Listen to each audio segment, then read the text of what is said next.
Arms up. All right, let's go.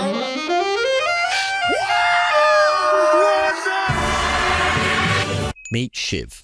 Once a shy, bullied kid growing up introverted, now a LinkedIn top voice, published writer, TEDx speaker, and a powerful communications coach. At 21 years old, Shiv landed in Australia as an international student, learning English as a second language. 2021 April, I graduated. I'm like, what's a job that can help me travel and get paid? So I had two options, Suraj. I could become a postman and deliver posts, or I could do door-to-door sales. Oh, it'll be cool going around knocking on doors like that. Just a few years later, after knocking on over 8,000 doors in door-to-door sales, he built unshakable confidence and a deep understanding of human connection. If you want to build a genuine human connection, it's not about being interesting as a person. It's about being interested in the other person. He turned camera-shy nerves into social media impact, amassing millions of views, and created Speak with Shiv, a platform helping bilingual expats and introverts turn communication from a barrier into their biggest asset. You're not just a speaker, you're a performer. And what do performers do? From being featured by LinkedIn News, Ad News Australia, the University of Sydney, and newspapers across the country, to delivering a TED Talk in his 20s and chasing $1 million vision by 2030. Shiv is here to share how he spoke his future into existence. This is a masterclass in self-belief, storytelling, and scaling through service. Let's dive in. Welcome to the Migrant Mentor Podcast. Shiv, welcome to the Migrant Mentor Podcast. Suraj, I'm so excited to be here, man. Thank you. I want to start off by asking you a bit of a left field question to set the tone and the anchor for the podcast episode. Let's do it. I know you've started to become a communication coach and you're starting to really embed this into a business and help migrants. If you could pull up a script of every conversation you've had to yourself, what's the one line that would show up the most? You can, you will, and you must. Awesome. And where did you learn that from?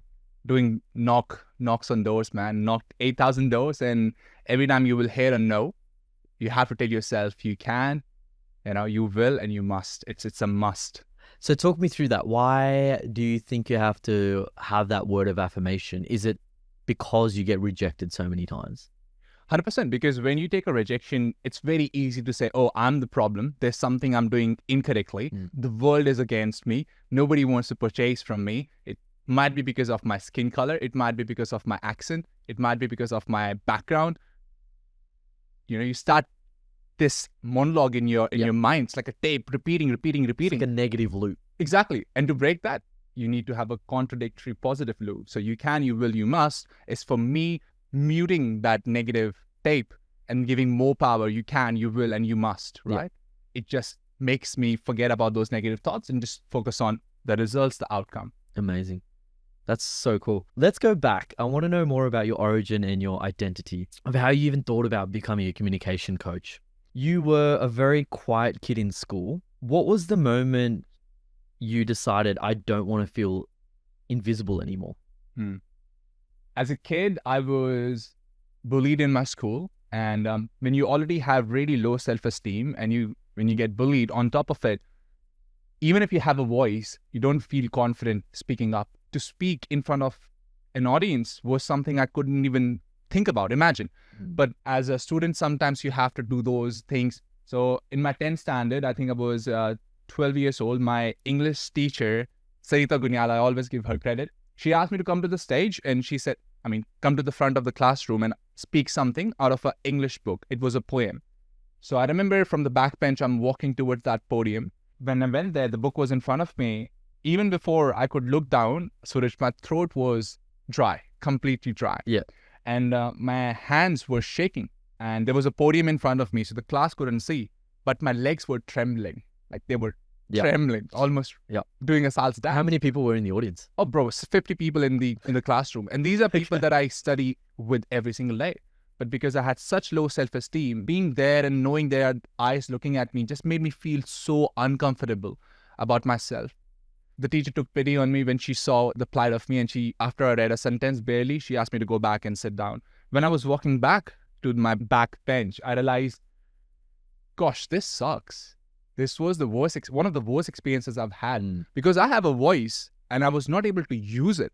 I felt helpless. I felt I had no power over me, let alone a room of people. So when I was going back, I was like, Shiv, this is a skill you need to master if you want to master the world.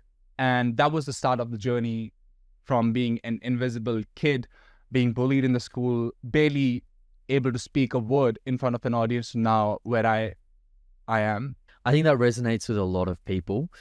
And I'm curious because I was bullied in school.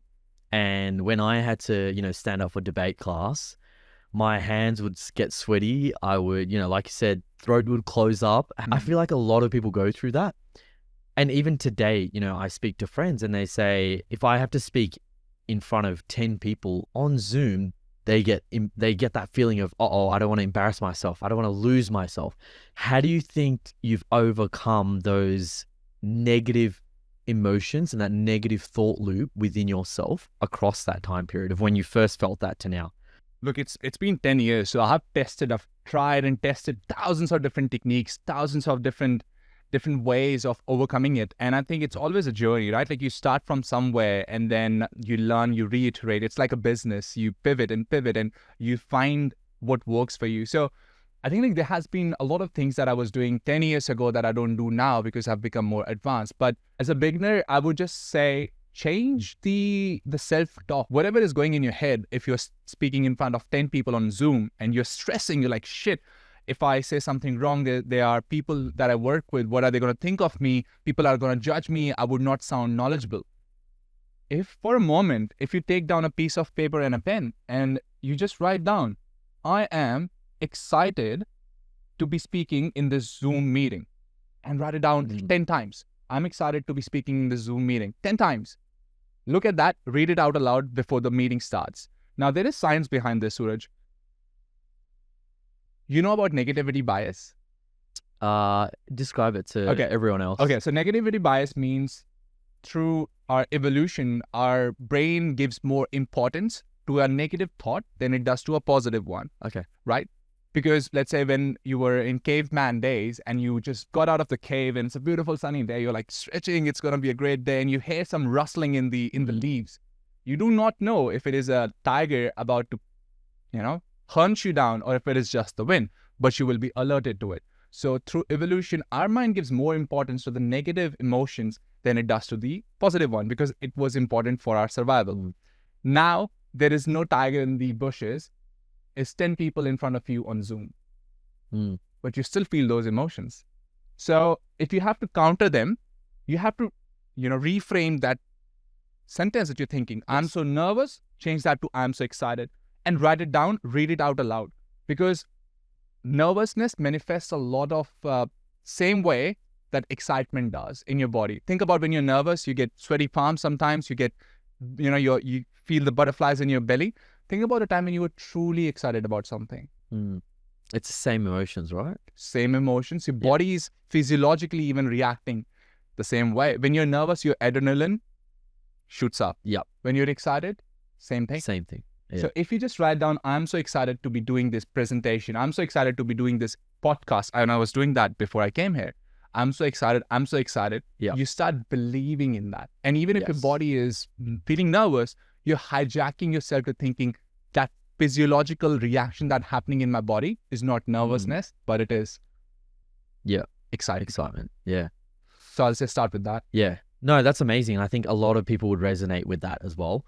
In the last couple of weeks, I've actually written my own personal statement, which allows me to anchor myself every day. Amazing. So every day before I do Would you be open to sharing it with everybody? Read it. There is a couple of things that I won't share right now, but something like my full-time work, I want to hit my targets, but sometimes there's negative things that come in a way that sometimes it feels like I can't hit those.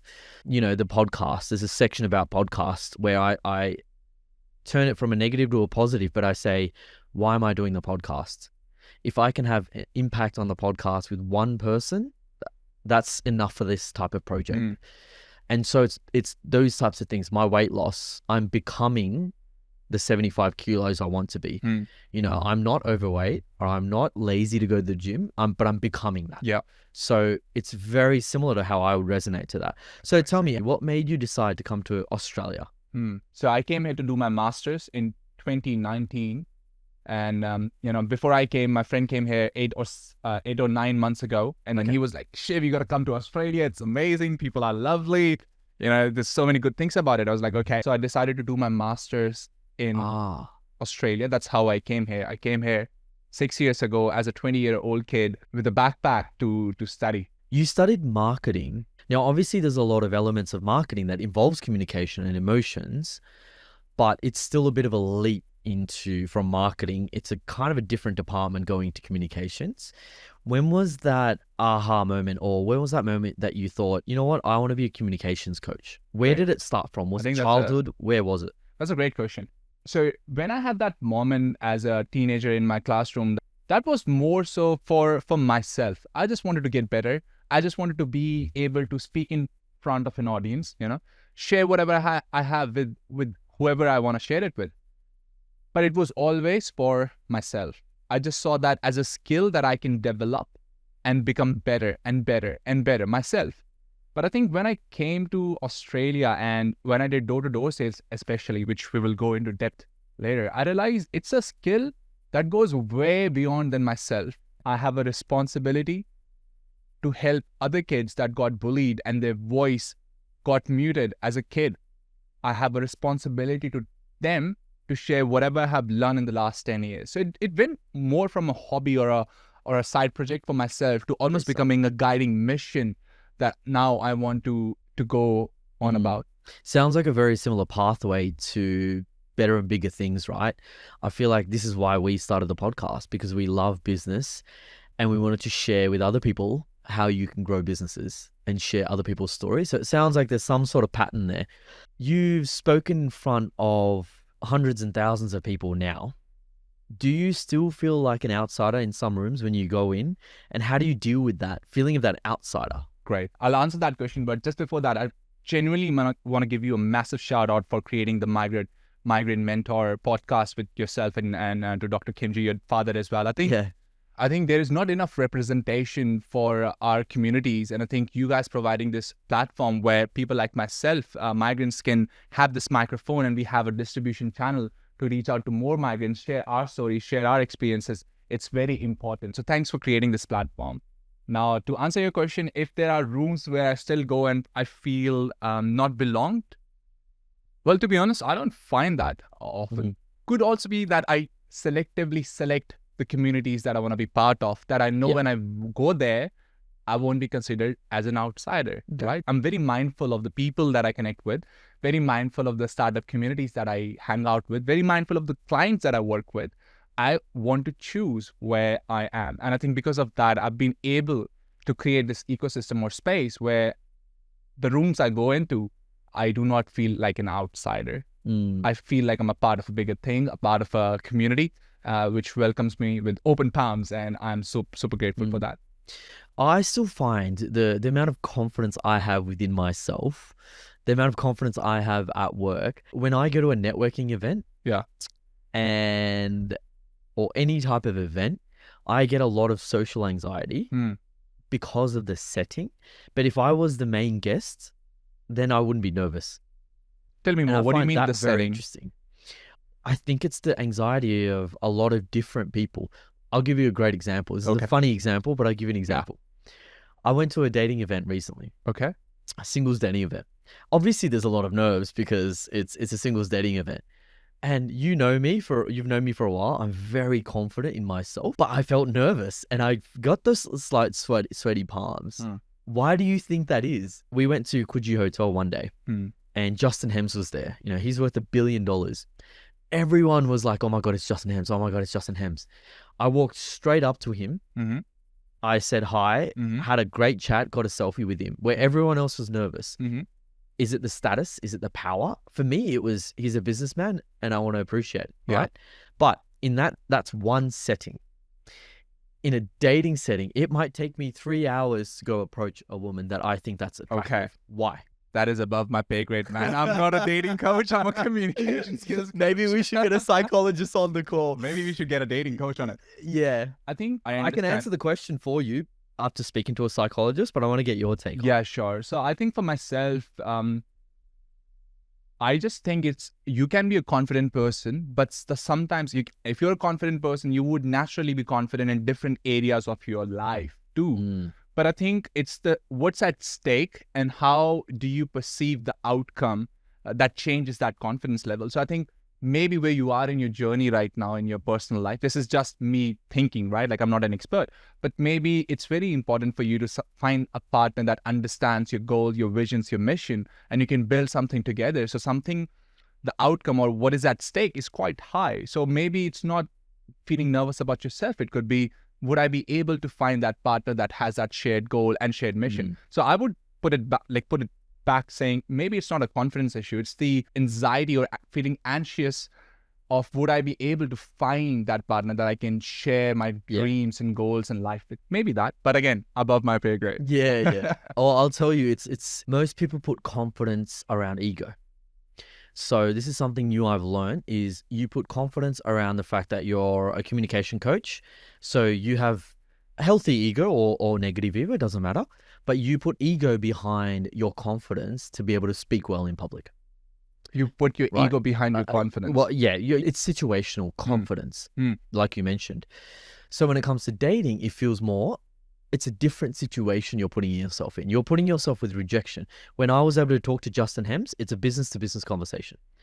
When I'm putting myself in front of a woman, it's a personal rejection. Right? Yeah. It's a situational. What I found is if you are able to truly align to who you are as a person and you find inner confidence, which most people misconceive as situational, that's when you can actually be confident in any setting. And that's just my take on it and my psychologist's take on it and also other people I've spoken to with that type of confidence. So in saying that, when you have done 8,000 door knocks in Australia, and I've done that as well, not 8,000, but that in itself is a type of rejection. But was it an identity rejection like we just discussed? So 2021 April, the lockdown has just kind of lifted up. 2020 was in lockdown because of COVID. 2021, I graduated. I'm like, what's a job that can help me travel and get paid? Because I was an international student who was in my home for a year. So I had two options, Suraj. I could become a postman and deliver posts, or I could do door-to-door sales. So I decided, it'll be cool going around knocking on doors like that. My first 2 weeks, I get 2 sales. That's not bad for first week. Well, both of them were given to me almost by my coaches who were, they did the pitching, but at the end it was given to me just to boost my confidence. So by myself, I had 0 sales. And then the second week on a Thursday or a Friday, I remember this, my boss sat me down and is a huge guy, like loves playing rugby, 6 foot tall, really buffed up, huge beard, right? He looks like a Viking. Yeah. He sat me down in his office. He's sitting on the other side of the table and his voice is contradictory of his appearance, like very, very firm, very confident, but not too aggressive voice. So he says to me, look, Shiv, we know you've been doing well. You're working hard, right? You're doing all the right things, but maybe this job is not for you, because I had 2 sales in the first 2 weeks. Because in sales, as you would know, if you don't perform, of course, right? It's a very performance-based job. During that weekend, I was like, what is happening to me? Why can't I sell? I am spending time after my work in the evenings to pitch practicing. I'm doing everything. Why can't I sell? During that weekend, I realized that the reason I was not able to sell was because every time I knocked on a door, someone opens up. At the back of my head, I was thinking, this guy is going to be rude to me. This guy is going to be racist to me. Yeah. This person is not going to buy from me. The reason I was not able to sell, because how would I be able to sell if I'm thinking all of these thoughts? Comes back to that negative loop. So over that weekend, I did a lot of research. I did a lot of study about Napoleon Hill. I'm not sure if you have. Yes, of course. Great. Napoleon Hill and a lot of other salespeople, right? And I learned about negativity bias. I learned about how what we say to ourselves manifests in reality. So I came across this concept where it said, take a piece of paper as big as a business card. On that piece of paper, write down my mission statement is to have fun conversations with people at doors. That was my mission statement. I wrote that down. I laminated it. And when we used to do door-to-door sale, we had a lanyard with a badge on it. Yep. Behind that badge, I put my laminated mission statement card.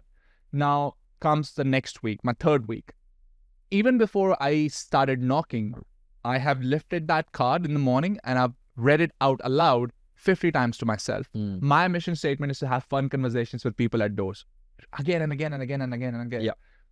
And I knocked on doors. What happened? What do you think would have happened? I knocked on the first door. I think your energy would have been different. Well, it takes time, right? Of course. When I knocked on the door, again, as soon as somebody opened up, oh, this guy is not going to buy from me. I'm blah, blah, blah, blah, blah, blah, blah. All that negative rut came back soon. Yeah. Because it has been programmed for many years, so it can't be changed immediately. So I had to repeat that mission statement to myself until it became my new reality. And I would read that 100 times, 200 times a day. I would read it every time I would go between doors. Every time I would hear no, I would read it 10 times. So I was removing the thoughts of, it's because I'm an Indian, people would not trust me to pay me at doors. A lot of migrants have that. It's like you said, the accent. Yeah. Or the color of our skin. Yes. Even in Australia, we're very culturally diverse. But as a migrant, you still have those societal thoughts, negative thoughts, Agreed. right? Stereotypical thoughts. Agreed. And I think we are doing a disservice to ourselves because we're putting ourselves in a disadvantageous situation because sometimes nobody else is saying that to me. Trust me, in the first 2 weeks, nobody was rude to me or racist to me at doors. It was just my internal monologue. So for this next 2 weeks, I kept reading these monologues, my mission statement every single day. In the next 2 weeks, my boss sat me down again, right? And I tell this story every time. It sounds made up, but I was getting promoted in my 4th week because I hit 8 sales in the 3rd and 4th week. In sales, if you don't perform, there's a door. In sales, if you perform, there's a promotion. It's very linked, both ways. And I got promoted. And that's when I realized that, okay, it's about that negative loop that I had with myself that was stopping me from performing. Once I changed that to my mission statement is to have fun with people at doors, that's all I cared about. So how do we, it sounds like we both have coached ourselves, right? We all still have that negative talk, but it sounds like we've got our own mechanisms to stop that kind of negative thought or that pattern. How would you coach someone who internalizes the idea that they should keep their head down rather than speak up? Because I see it a lot in migrants. I work with colleagues that are amazingly smart, have amazing ideas, but sometimes they don't share those ideas because of that thought. How do you coach someone to get out of that loop? Yeah. What I tell people is that if you're skilled and if you're not speaking up, if you're not visible, you're doing a disservice to yourself and to the community too. I'll tell you what. If I'm putting myself in situations where people will look at me, I'm on stage, people are listening to me, I'm in publications, I'm getting featured in LinkedIn, UCID alumni, blah, blah, blah, all of that, that all feels good. But there is a deeper reason I'm doing all of it. My reason behind that is if I am visible in these places as an Indian, someone born in India, in Australia, doing these things of speaking in front of 150 Australian crowd, right? When I do that, there is another Indian, someone who speaks English as a second language, who feels like, they don't belong. When they see me on stage, it gives them hope because visibility creates visibility. Yes. And that's my mission. So that's what I would tell to somebody who is great at what they know, but they don't want to speak up. You have a duty to the people that are like you, because if you don't stand up, right, it's hard for them to stand up because they don't see many people like them as standing up. So do it for the community. It's really interesting. Someone asked me the other day, they're like, how are you so confident speaking in front of a camera or speaking in front of a mic? I think, again, it comes down to that alignment of that purpose. If you find your purpose, like, yours is to give hope and inspire people, I think you naturally become a better communicator, better speaker, if that's the domain. Yeah. And someone said to me, well, how are you so confident? I said, I was never like this. They said, have you done Toastmasters? I haven't done Toastmasters. How did you speak so well? And what I reflected on that was, in my life, I want to do a few things. Be inspirational, be impactful, right? And around just those two, I know that if I want to have those two and be aligned to that purpose, I'm going to have to speak in front of people. I'm going to have to communicate in front of hundreds and thousands. And so over the time that I've done that, because that's so aligned to who I am and my inner confidence, it feels natural to be able to do that. Yeah. Otherwise, we all get nervous, Yeah. but right? Yeah, there's a bigger purpose at Right. play. Like now, Exactly. So I think that's where I feel like Yeah. your similar story and similar alignment is, I feel like that's similar to you, right? I agree. I think if we create this podcast, and there is a very high likeness or probability that somebody would write the normal racist comments down below in this Yeah. video. There is a very high possibility. I get that shit comments on my videos all the time. The thing is, now probably it won't affect us that much because we know our purpose or our mission is too greater from that one negative comment. So you're right. I think the reason we are confident is not we have to be for the mission that we are on. I listen to a lot of, Diaries of a CEO, or I listen to, there's a bunch of new communication leaders out there with this type of material. Why would I hire, or why would I invest my money in a communication coach besides the confidence? Because the confidence is a big one, right? Yeah. But as a migrant, in which situations will a communication coach help me? If you are on a mission to lose weight, or probably build muscles, you can do that yourself.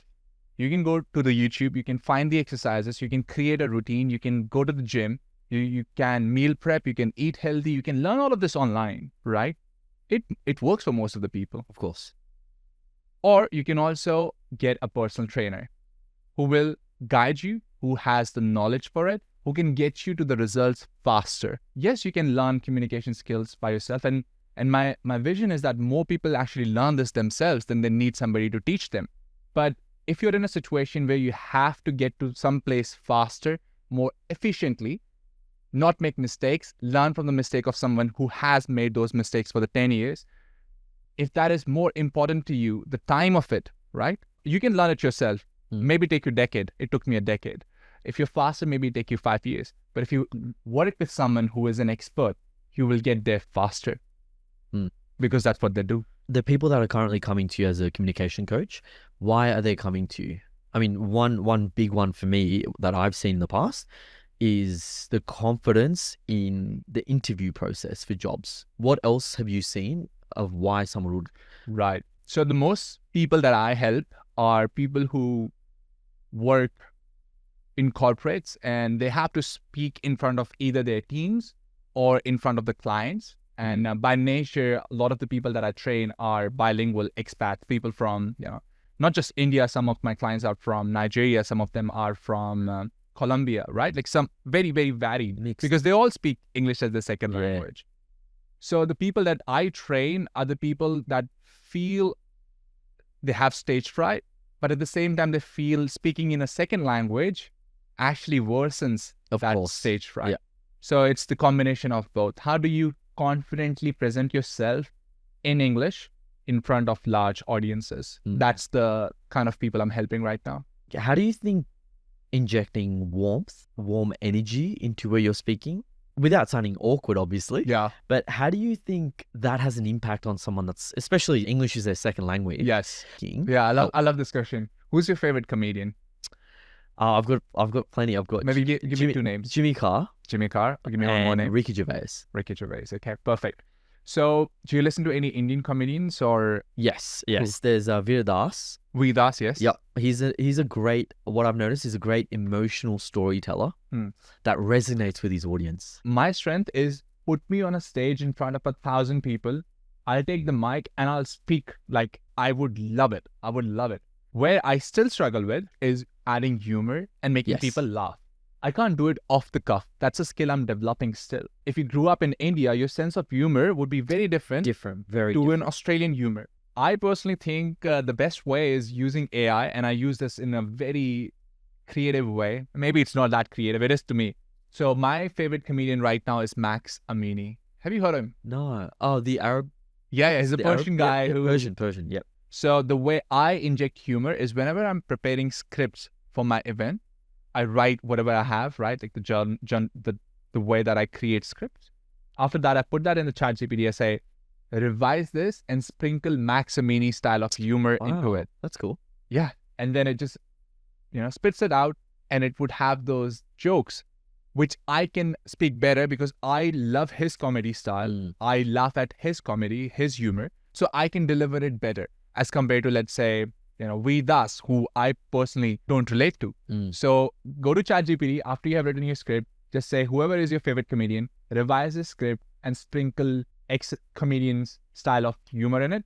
And then based on the professionalism, if it is too formal, too informal, you can adjust the scale and then just practice those jokes while you're presenting. So give me what you've learned from communication that I can apply today in this podcast or future podcasts. From communication perspective, I've noticed that matching and mirroring is great.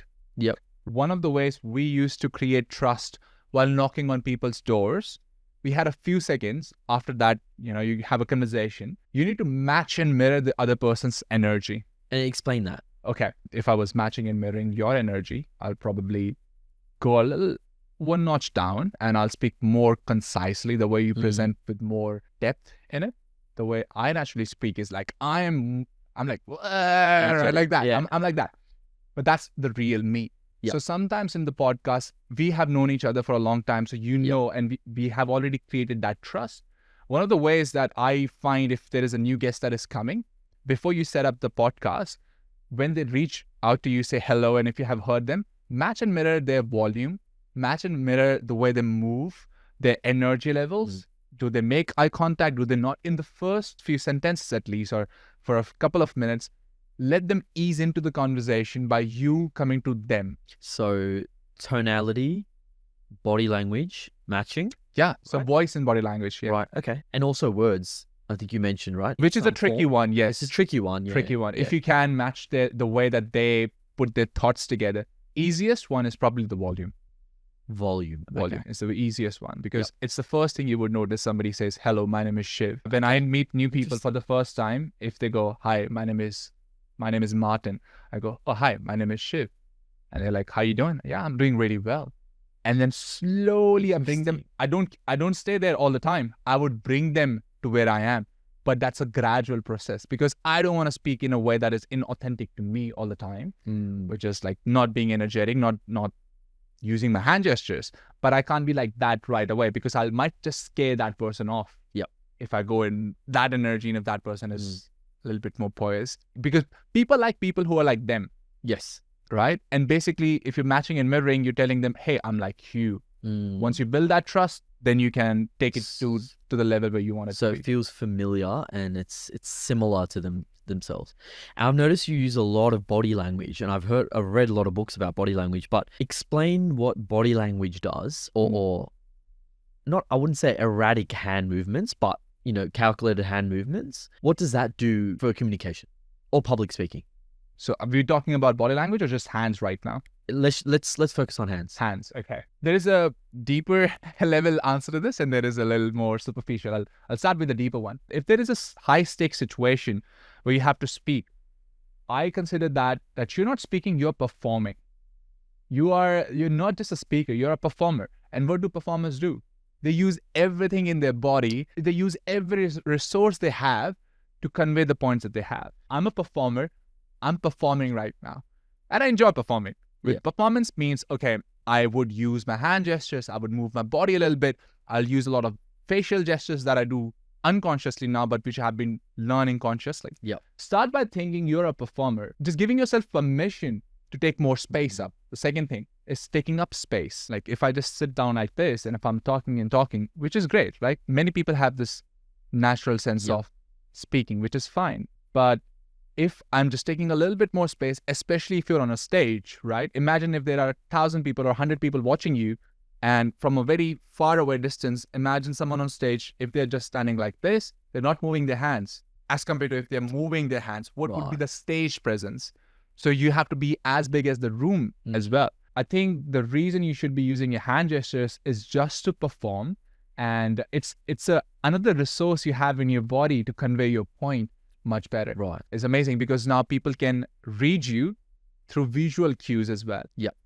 So body language plays a massive role in the way people perceive you, how confident you are, how powerful you are. So if you use that the right way, you're giving more cues for the other person to understand you. How does that work? Because back in the day, every interview was in person. If I take, HR interviews, right, for new jobs, your first 3 or 4 interviews may be on Zoom or Teams, right? How can you translate that into a digital form? Yeah, that's a great question. I think we all know that in today's world, there would be almost as many meetings virtually as there would be in real life. So you need to really nail down the virtual communication. The first thing is the camera placement, because people are watching you through a camera. And if the angle is shit, right? We had to put so much effort into making sure the camera angles are good, so we are visible. Yeah. My hand gestures are visible. Exact same thing on a Zoom call. Okay. Make sure that the laptop, or if you're using just the camera in your laptop, then the laptop is placed far enough that it can capture just not your face. So you're not looking at like this. Which a lot of people do. Yeah, which a lot of people do. Or you're not it's not at a weird angle where people are seeing your fingers, which I've seen that too. So placing the camera, putting some time and effort into thinking, okay, even if you're not a content creator, it's your job to present yourself in the best way you can everywhere. So making sure there is at least some natural light, some light coming to your face. You're not sitting in the shadow, especially in an interview. So camera placement, some good lighting would be the 2 best things to start off. How much of your body should you show and your head in the actual camera? Is it stomach, chest, shoulder? Or where do you need to position yourself to be able to see the hand gestures? It really depends. So I think sometimes the logistics of it doesn't let you also show, but the general rule of thumb is like if you could see the torso and this, imagine there is a box around your chest and goes all the way to your waist, like that place. If you're looking at me right now, like that box area in front of your torso where you use your hands, that should be visible. Torso. Yeah. Otherwise, if it is not possible, sometimes you just can't have it for every single meeting. Then make sure that you lift your hands up so they are visible in that frame if it's only your chest and above. So sometimes I've noticed people actually use their hands while they're talking on virtual calls, but they're just moving them around where the camera can't capture it. Yeah. So you need to, if you can't change the angle, then change the hand placement and make sure it is visible in that camera. Yeah, right. Okay, that makes sense. We talked about a lot of different strategies and communication tools that you can use to improve your confidence in speaking, not just publicly. Whether you're a migrant, an expat, what's one thing that someone can do every day to improve the way they communicate?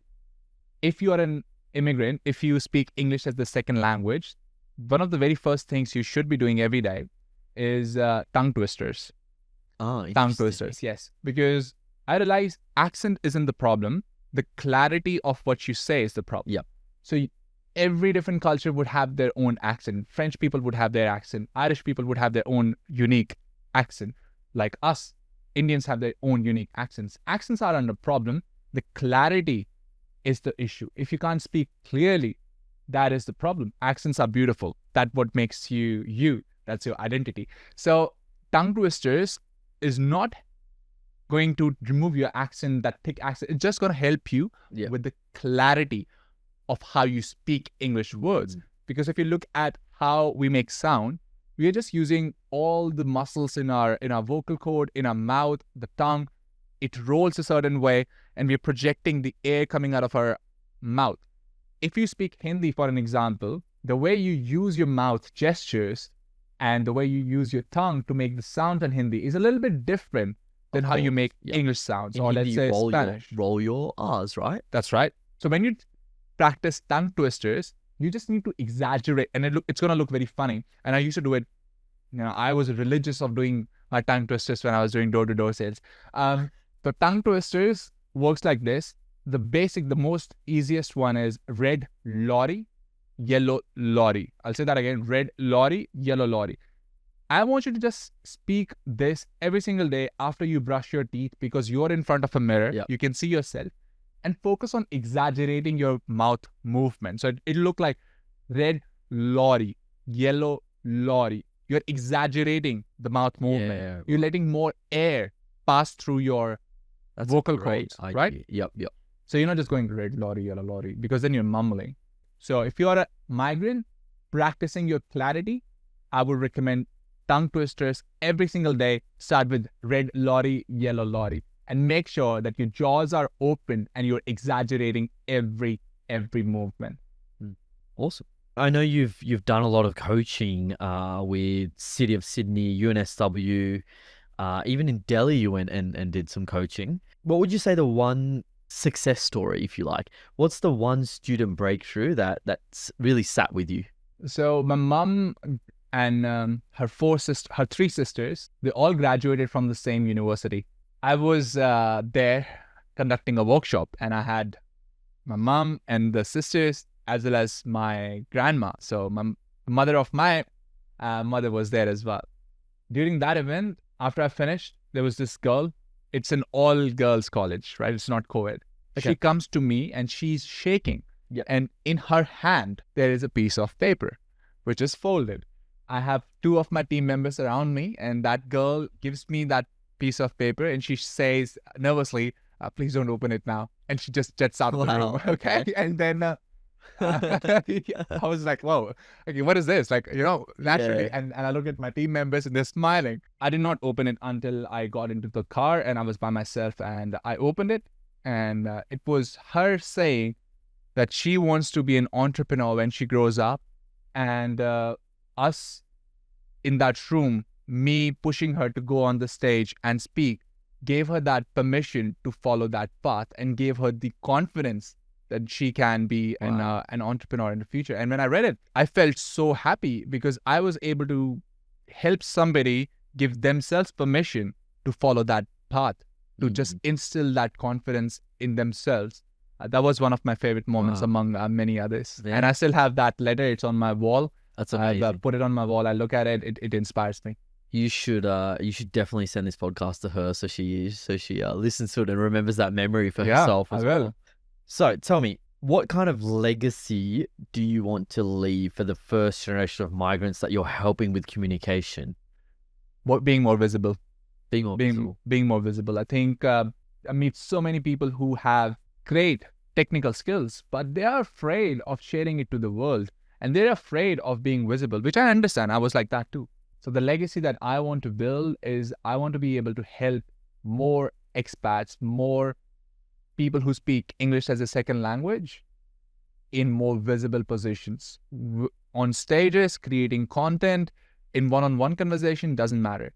Just being more visible and giving themselves that permission. Okay, I've got something to say and I'm going to bloody say it.